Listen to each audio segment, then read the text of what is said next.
हरिओम तत्सत। कई साधकों का प्रश्न होता है कि हम इतनी पूजा पाठ करते हैं, इतने मंदिरों में जाते हैं, इतने तीर्थों में भटकते फिरते हैं, पर परमात्मा की प्राप्ति होना तो दूर, हमें तो संतुष्टि तक प्राप्त नहीं होती, शांति तक प्राप्त नहीं होती। तो उसके लिए मैं आपको ये बताना चाह रहा हूँ कि दरअसल ना तो हम परमात्मा को जानते हैं, और परमात्मा की बात तो दूर, हम खुद अपने आप तक को नहीं जानते। तो जब हम अपने आप को ही नहीं जानते तो हम किसके द्वारा तो परमात्मा की भक्ति करेंगे, किसके द्वारा पूजा करेंगे, किसके द्वारा प्रेम करेंगे, किसके द्वारा भक्ति करेंगे, किसके द्वारा ज्ञान अर्जित करेंगे, किसके द्वारा ध्यान करेंगे। तो इसके लिए जरूरी है कि हम अपने आप को और परमात्मा को दोनों को समझें कि आखिर ये है क्या। तो पहले हमें अपने आप को समझना होगा, अपने इस शरीर को समझना होगा। उसके लिए हमें क्या करना है, देखो जरा, ये जो हाथ है ये किसका हाथ है? ये मेरा हाथ है, ठीक है जी। ये पैर किसका है? ये भी मेरा है। ये छाती किसकी है? मेरी है। मुंह किसका है? मेरा है। आंखें किसकी है? मेरी है। अच्छा, मन किसका है? मेरा है। बुद्धि किसकी है? मेरी है। और ये शरीर किसका है? शरीर मेरा है। इस बात पे ध्यान दो आप, जब ये सारा शरीर मेरा है तो इस शरीर के अंदर मैं कहां हूं? वो जो मैं तत्व है उसकी खोज करनी है। जब हमें उस मैं तत्व को की खोज हम कर लेंगे तो उस तत्व के द्वारा हम पूजा करेंगे परमात्मा की, उसी तत्व के द्वारा परमात्मा की भक्ति करेंगे, उसी तत्व के द्वारा परमात्मा का ध्यान करेंगे, उसी तत्व के द्वारा हम ज्ञान अर्जित करेंगे, उसी तत्व के द्वारा हम वैराग्य अर्जित करेंगे, उसी तत्व के द्वारा हम अपने आप को समर्पित करेंगे परमात्मा को। ठीक है? तो हमें अपने आप को जानना है, और जब हम अपने आप को जान लेंगे तो परमात्मा को जानना बड़ा ही आसान हो जाएगा। हम अपने आप को शरीर समझते हैं, लेकिन हम शरीर नहीं है। खुद हम ही अपने आप को कह रहे हैं भाई ये शरीर मेरा है। इसका मतलब मैं और शरीर दोनों अलग अलग दो चीजें हैं। मैं अलग हूं और शरीर अलग है। हम अपने आप को शरीर मान के अगर कुछ भी करते हैं तो वो गलत है। हमें पहले अपनी खोज करनी है कि हम हैं कौन, मैं जो तत्व है वो कौन है अंदर। उसके द्वारा हम फिर पूजा करेंगे, फिर भक्ति करेंगे, फिर ध्यान करेंगे, ज्ञान अर्जित करेंगे, वैराग्य करेंगे और अपने आप का समर्पण करेंगे परमात्मा को। तब आपको शांति प्राप्त होगी। तो उसके लिए हमारे जो बाबा तुलसीदास जी हैं, बहुत महान कवि हैं, तो उन्होंने उत्तरकांड में एक चौपाई लिखी हुई है।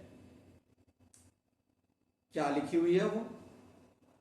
आपने सबने सुनी होगी। ईश्वर अंश जीव अविनाशी, चेतन अमल सहज सुख राशि। ये बाबा तुलसीदास जी ने एक चौपाई लिखी है। देखने से ऐसा लगती है भाई रामचरितमानस में बहुत सारी चौपाई हैं, ऐसी साधारण चौपाई है। और साधारण लोग इसका साधारण अर्थ भी कर देते हैं कि भाई हम ईश्वर का अंश हैं, जीव हैं, अविनाशी हैं, चेतन हैं, निर्मल हैं, सहज हैं और सुख का धाम है। यह बिल्कुल साधारण अर्थ है। कोई भी जितने भी गेरुवे धारियां सब बता देते हैं आपको ये कि अभी इसका ये अर्थ है। ठीक है, लेकिन ये तो 5वीं पढ़ा हुआ बच्चा भी बता देगा। तो उसमें साधु संतों ने क्या करा, तो आज मैं आपको इसका गूढ़ अर्थ बताऊंगा, वो अर्थ जो आज से पहले आपको किसी ने नहीं बताया होगा। ठीक है, बस आपको ध्यान से सुनना है। एक एक चीज इतनी कीमती है, आप ये समझो कि हीरे जवाहरात माणिक मणियां भी इसके सामने बेकार है। तो अब मैं आपको बताता हूं क्या है। तो ईश्वर अंश जीव अविनाशी, चेतन अमल सहज सुख राखी। एक एक शब्द को बिल्कुल व्याख्या करनी है, एक एक शब्द की व्याख्या करूंगा। सबसे है ईश्वर, सबसे पहला शब्द जो है, मैं मेरा जो भी अनुभव है मैं उसके हिसाब से व्याख्या कर रहा हूं।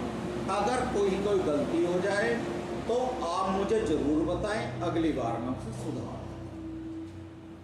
तो ईश्वर का मेरा जो अनुभव है, जो परमेश्वर है, परमात्मा है, सारे जग के स्वामी है, अंतर्यामी है, अनंत है, अनादि है, अनश्वर है, अविनाशी है, सर्वशक्तिमान है, सर्वज्ञ है, सर्वव्यापी है, सर्वत्र है और अपने आप में संपूर्ण ब्रह्म है। अब इतने मैंने नाम बता दिए उनके। अब आपके दिमाग में एक प्रश्न जरूर गूंजेगा, अरे वो इतने नाम वाला आखिर है कहां? बता तो दिए नाम, लेकिन उसका पता भी तो बता दे, एड्रेस भी तो बता दे उसका, भैया कहां है वो?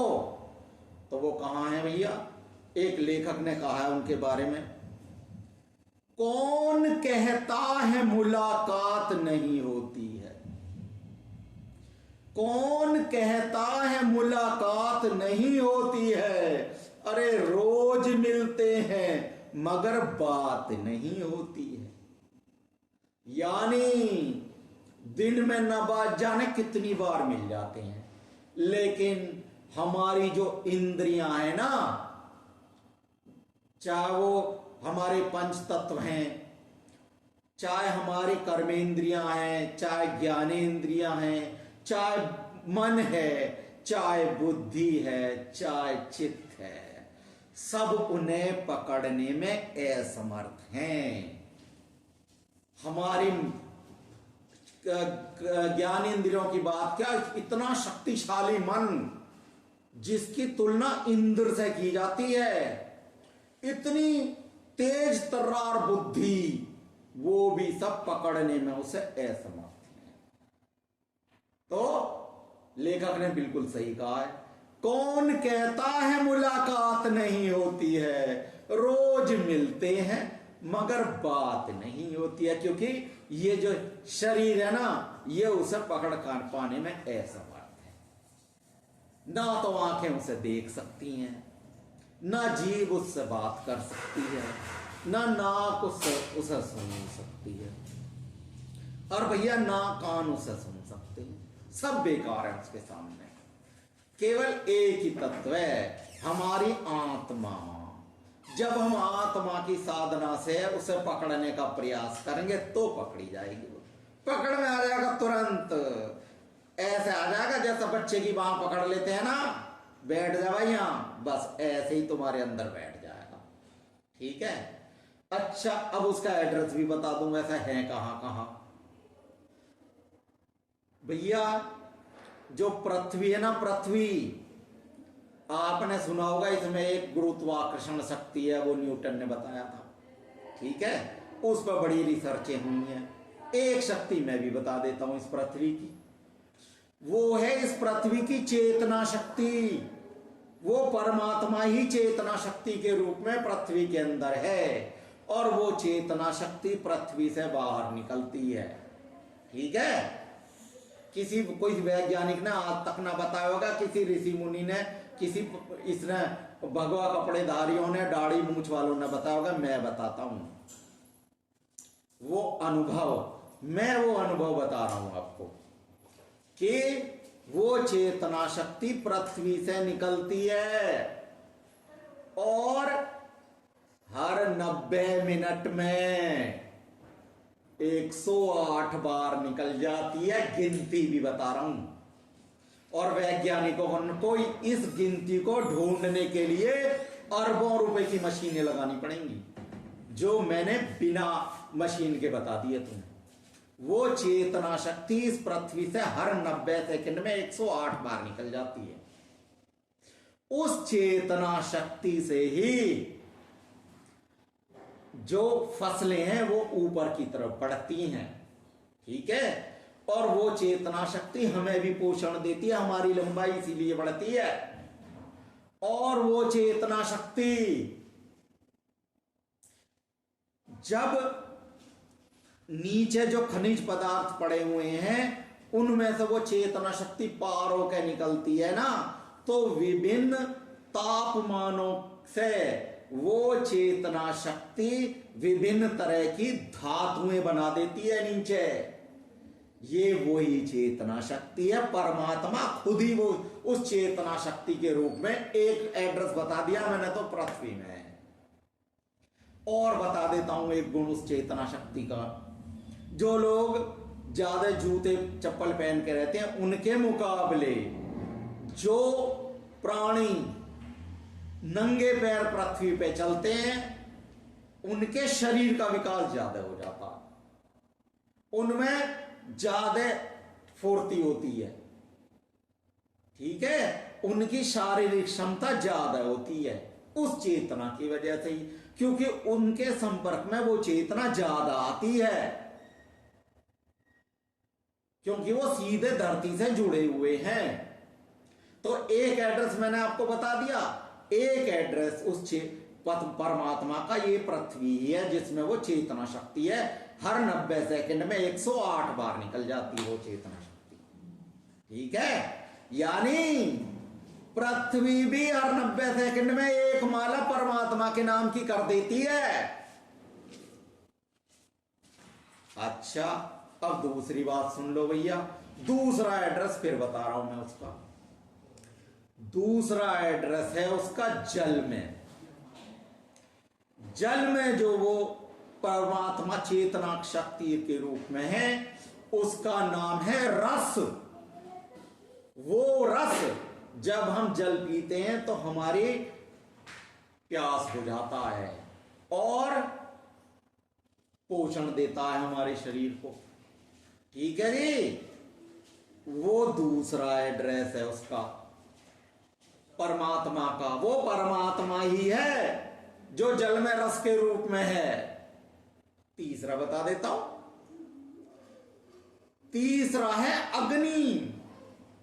भैया अग्नि में जो तेज है वो परमात्मा ही है तेज के रूप में, जिसका विभिन्न तरह से हम प्रयोग करते हैं बाहर। और सुन लो, वही परमात्मा अग्नि के रूप में हमारे शरीर के अंदर है। 13 तरह के अग्नि तो शरीर के अंदर बैठी हुई है। वो परमात्मा ही है हमारे शरीर के अंदर अग्नि के रूप में जो बैठा हुआ, जो अग्नि में तेज के रूप में है। सूर्य में भी तेज के रूप में वही है। तो 3 एड्रेस बता दिए। अब चौथा एड्रेस सुन लो, वायु। चौथा एड्रेस है वायु। वो परमात्मा वायु में भी बैठा हुआ है।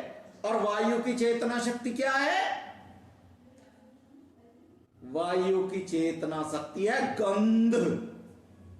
वो गंध सुगंध नहीं है जो परफ्यूम में आती है, ना ना ना ना, उसकी बात ना कर रहा हूं मैं। गंध का मतलब है वो प्राणवायु जो अंदर से हमें जीवित रखती है, हमारे अंदर जाती है और हमारी बहुत सी शरीर की गंदगी को वापस फेंक देती है। उसे कहते हैं गंध। भैया ये चौथा एड्रेस है उस परमात्मा का। और भैया 5वां एड्रेस क्या है उसका? आकाश। आकाश में शब्द के रूप में है वो, ठीक है भैया। वो है आकाश में शब्द। ये उसी परमात्मा की चेतना शक्ति का नाम है शब्द। परमात्मा खुद ही है शब्द के रूप में। अब तो आपको पता चलता होगा कि हम जो कुछ भी बोलते हैं वो बेकार नहीं जाता, वो वायु में गूंजता रहता है, आकाश में गूंजता रहता है वो, ठीक है। और उसे आप अपने मोबाइल से सुन लेते हैं, रिकॉर्ड करके सुन लेते हैं, ये इसी बात का सब। अब भैया ये तो 5 एड्रेस मैंने आपको बता दिए, अब और भी बहुत सारे एड्रेस बता देता हूं मैं। जितने भी प्राणी जीवित हैं, जितने भी जागृत हैं, चाहे वो पेड़ पौधे हैं, कीड़े मकोड़े हैं, जलचर हैं, पशु पक्षी हैं या इंसान हैं, कहीं के भी इंसान हैं, अगर वो एलियन भी हैं, जीते जी हैं, सब में वही परमात्मा है आत्मा के रूप में, ठीक है भाई। वो परमात्मा आत्मा के रूप में है, सबके अंदर है। कितने सारे एड्रेस बता दिए उसके, और सुन लो। अब भैया लेकिन ये तो तुमसे दूर है, सब दूर है ना। मंदिर भी दूर है, मस्जिद भी दूर है, चर्च भी दूर है, तीर्थ भी दूर है, दौड़ के जाना पड़ता है मैं, कहीं गाड़ी लेनी पड़े, कहीं हवाई जहाज से जाना पड़े, कहीं रेलगाड़ी से जाना पड़े। अब आपको मैं ऐसा बता दूं जहां फ्री में पहुंच जाओगे।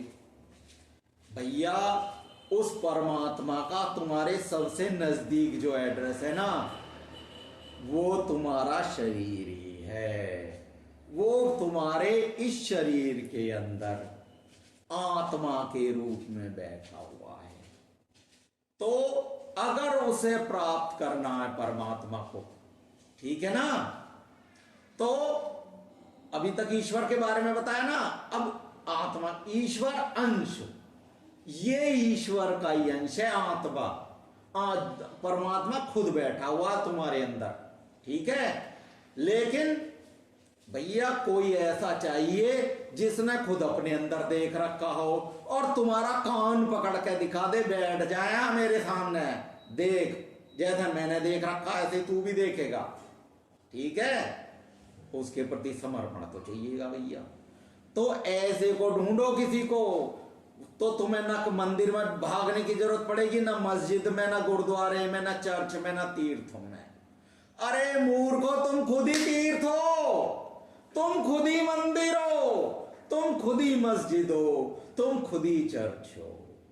वो ज्योति जलाने के लिए तुम चर्च में जाते हो, वो ज्योति जली हुई है तुम्हारे अंदर, तुम्हें दिखाने वाला चाहिए कोई। तुम अब तक ऐसे पाखंडियों पे भटके हो जिन्हें धन चाहिए, जिन्हें प्रतिष्ठा चाहिए, पद चाहिए। किसी ऐसे को ढूंढो जो तुम्हें तुम्हारे अंदर पहुंचा दे, जो ये ना कहे मेरे बनाए हुए मंदिर में आ जाओ, वो ये कह दे मंदिर तू खुद ही है, घुस जा इसके अंदर, मैं घुसाऊंगा तुझे इसके अंदर, ठीक है। ऐसे आदमी को ढूंढो। अच्छा, अब परमात्मा में और आत्मा में अंतर क्या है? अंतर ये है कि परमात्मा तो समुद्र है और हम बूंद हैं, बस इतना अंतर है। जल समुद्र के अंदर भी है और जल बूंद के अंदर भी है। तो मुख्य रूप से हम एक ही हैं, परमात्मा और आत्मा एक ही है बिल्कुल, केवल अंतर बड़ा है, वो बड़ा है, मैं छोटा हूं, इतना अंतर है बस, ठीक है।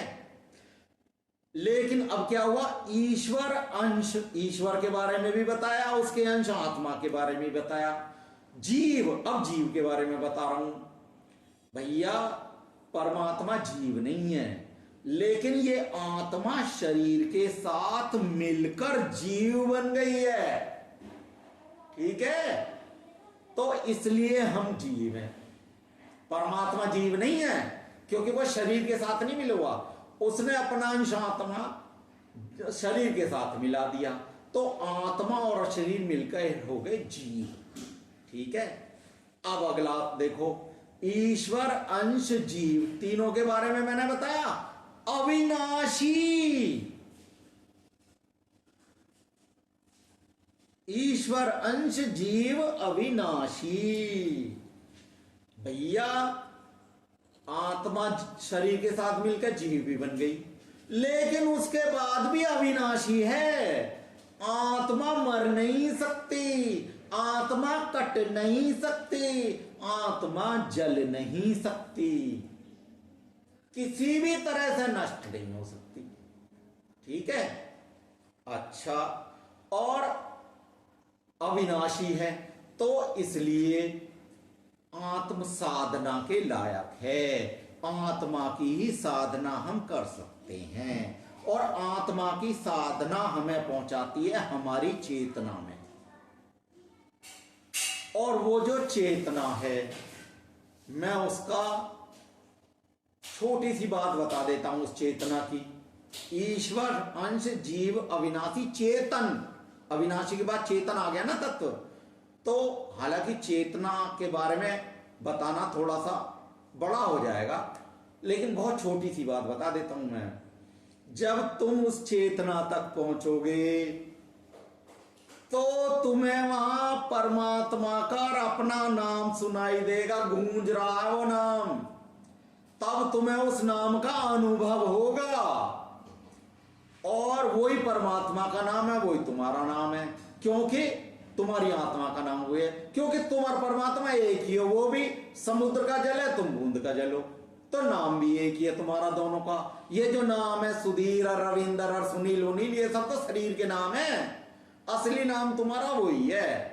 तो जैसे ही तुम अपनी चेतना में पहुंचोगे, तुम्हें वो नाम गूंजता हुआ अनुभव होगा, वही तुम्हारा नाम है, वही उस परमात्मा का नाम है। और एक ऐसी बात बता दूं जो मैंने अभी बताई तुम्हें, लेकिन आज से पहले किसी ने नहीं बताई होगी, आज के बाद तो कोई और भी बता देगा सुन के। भैया, वो नाम 90 सेकंड में 108 बार तुम्हारे अंदर भी गूंज जाता है, सभी प्राणियों में गूंज जाता है। लेकिन सभी प्राणियों के अंदर वो विवेक नहीं है कि वो उस नाम तक पहुंच सके। तुम्हारे अंदर विवेक है। अगर तुम्हें कोई ऐसा व्यक्ति मिल जाए जो वहां तक पहुंचा हुआ है, वो तुम्हें पहुंचा देगा वहां। इसी के लिए तुम्हारा मानव जन्म हुआ है। और अगर जीते जी तुम वहां तक ना पहुंचे तो अगले जन्म में पेड़ पौधे, कीड़े मकोड़े, पशु पक्षी बनना पड़ेगा, क्योंकि ऐसे तो कर्म ही ना हुए। और वो जो चेतना 90 सेकंड में 108 बार गूंज जाती है, उसी को तो परमात्मा का नाम कहते हैं। ये नाम नहीं है कि राम, शिव, कृष्ण, ये वो। ये तो जैसे हमारे शरीर के नाम है, वैसे ही उनके शरीर के नाम है। जिसने धनुष धारण कर दिया वो राम हो गया, त्रिशूल ले लिया उसका नाम शिव कर दिया, सुदर्शन चक्र ले लिया कृष्ण कर दिया, किसी को राधा राधा कहने लगे। उन नामों से तुम्हारा कल्याण नहीं होगा। जैसे शांति शांति शांति कहने से कभी शांति नहीं मिलती। अगर तुम्हें शांति चाहिए तो शांति कहना भी बंद करना होगा, मौन करना होगा, तब मिलेगी शांति। है वो राम भी, है वो कृष्ण भी, है वो शिव भी, लेकिन इन नामों से तुम्हारा काम नहीं चलेगा। ये तो इंद्रियातीत, इंद्रियों के नाम है। भाई मुंह से ले लोगे तुम, हाथ से माला जप लोगे, इससे कल्याण नहीं होगा। माला अंदर चल रही है, नाम अंदर चल रहा है, वहां तक तुम्हें पहुंचना होगा, उससे कल्याण होगा। अगर राधा राधा जपने से किसी का कल्याण होता तो भगवान श्री कृष्ण कोई बेवकूफ नहीं थे जो कुरुक्षेत्र के मैदान में खड़े होकर अर्जुन को 700 श्लोकों की गीता सुनाते। वो भी ये कह सकते अर्जुन राधा राधा करे जा, बाण चलाए जा, तेरा काम हो जाएगा। नहीं, उन्हें पता था 700 श्लोकों की गीता सुना दी और अपना वो रूप दिखा दिया। अर्जुन, जो मैं हूं वो ही तू है, जो मैं तत्व मेरा ध्यान का मतलब मैं तत्व जो मेरे अंदर है वही तेरे अंदर है, उसका ध्यान कर, उसका ध्यान करके उस चेतना शक्ति तक पहुंच। वही नाम है परमात्मा का और वही माला है। 108 90 सेकंड में 108 माला गूंज जाती है तुम्हारे अंदर। लेकिन हम इतने मूर्ख हैं, उस असली माला को छोड़ के लकड़ियों की मालाओं पे भैया अपना जीवन बर्बाद कर देते हैं। पत्थरों से सिर पटक के अपना जीवन बर्बाद कर देते हैं, और वो हर 90 सेकंड में 108 बार पुकार लेता मैं, अरे मूर्ख एक बार मुझे भी देख ले, तेरा उद्धार कर दूंगा। लेकिन हम ऐसा करते नहीं हैं, हम भटकते फिरते हैं सारी जिंदगी, और फिर अपने कर्मों के अनुसार बड़ी बड़ी निकृष्ट योनियों में हम जन्म लेते हैं। तो माला मैंने आपको बता दी और नाम बता दिया, ये चेतना है, और इसी चेतना की साधना हमें आत्म साधना करनी है, वो हमें चेतना तक पहुंचा देगी, इसी से हमारा कल्याण है। और इस चेतना का किस किसने अनुभव करा, ये मैं अगले एपिसोड में बताऊंगा, ताकि तुम्हें ये पता चल जाए कि किन किन महान लोगों ने इस चेतना का अनुभव करा और उन्होंने क्या कहा। आपके लिए संदेश भेजे हैं उन्होंने मेरे द्वारा, उन महान लोगों के संदेश मैं आपको सुनाऊंगा, जिनमें कृष्ण भी हैं, बुद्ध भी हैं, महावीर भी हैं, नारायण स्वामी भी हैं, और गुरु नानक देव भी हैं, और कबीर भी हैं, रैदास भी हैं, तुलसी भी हैं, मीराबाई भी हैं, बहुत सारे हैं। इन्होंने अपने संदेश मेरे द्वारा आप तक भेजे हैं, और वो मैं अगले एपिसोड में बताऊंगा भैया, वरना ज्यादा लंबा हो जाएगा तो आप बोर हो जाओगे।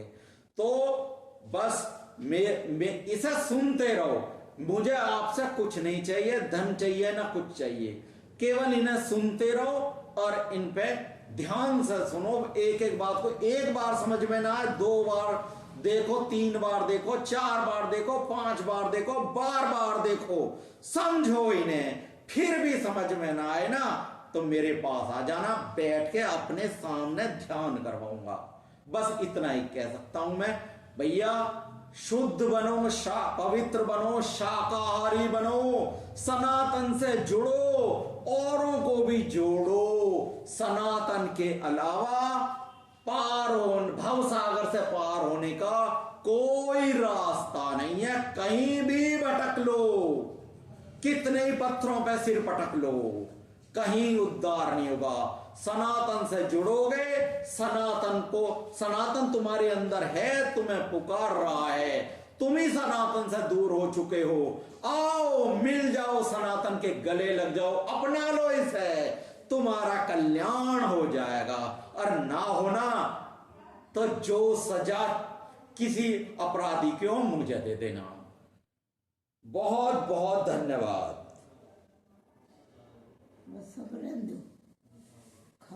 देखिए बेटा, हो गया।